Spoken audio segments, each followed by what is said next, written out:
The other thing I just want to mention, one of the things that intrigued me about Roberto, you'll see it mentioned on this, it's disappeared. Roberto wrote a book called The Edge of the Sky, where he took on the challenge to describe cosmology in the 1,000 most used words in the English language. That's the description, wasn't it? So if you want to read a book that might not use all these complicated words, I recommend you pick up Roberto's one as well. Thank you very much.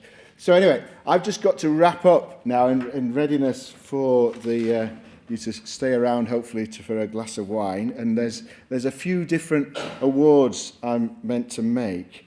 One is for the poster prize. This is our first innovation, which turns out to be, and I've got to, how do I interpret this? Oh, sorry.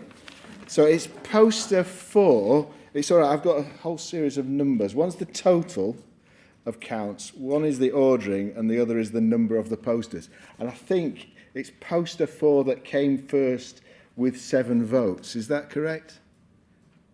Yes. Excellent.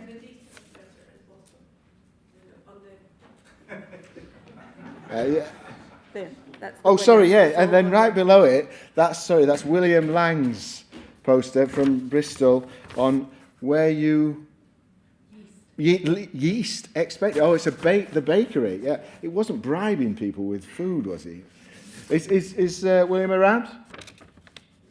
He's left. We had that last year, but with a different award. Okay, so we'll pass the prize on. Did anybody actually leave a business card to win the book?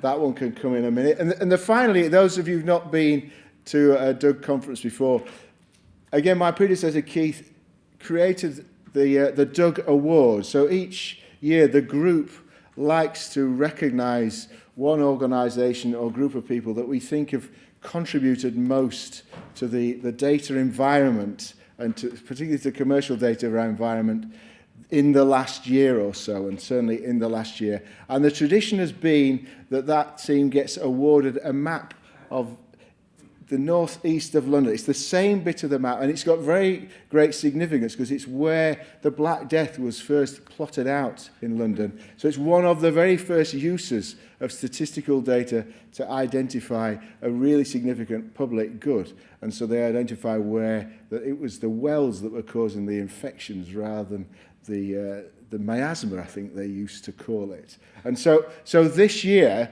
the group that we chose to want to recommend was the team from the UK Stats Authority who instigated the research and statistics element of the Digital Economy Act. As we saw today, that's going to have, I think, a really great significance. So Ross Young is around somewhere. He hasn't gone. Excellent. This is what worried us. Last year we got to this point, I announced who'd won, and they'd walked out the door about 10 minutes beforehand.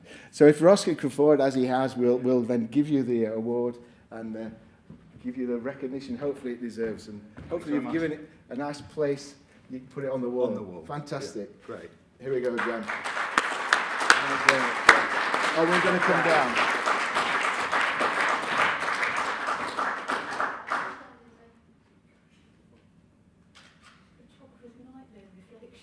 I can only smile for so long. Brilliant. Thanks very much indeed. Thanks very much.